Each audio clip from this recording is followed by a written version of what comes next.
இயேசுவே வழி சத்தியம் ஜீவன், இயேசுவே ஒளி நித்தியம் தேவன்.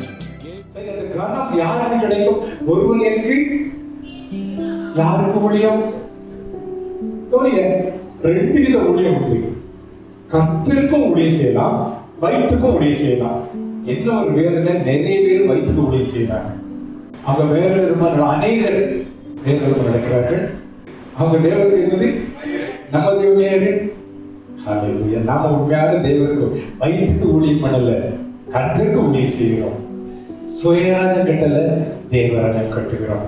அவங்களுக்கு முடிவு அழிவு, நமக்கு முடிவு நித்திய ஜீவன். ஆண்டவர் இருக்கிற இடத்துல இருப்போமா? தேவனுக்கு பிரியமா இருக்க ஆண்டவர் சொல்ற நம்மளை பத்தி இவர் சொல்லணும். ஏன்னா நம்மளை கனப்பட சொல்லணும். நான் இங்க இருக்கணும், அங்கதான் என் பிள்ளை இருக்கணும். எனக்கு பிடிக்காத இடத்துல இருக்க மாட்டான், எனக்கு பிடிக்காத காரியத்தை செய்ய மாட்டான். அப்படி ஒரு முடிவு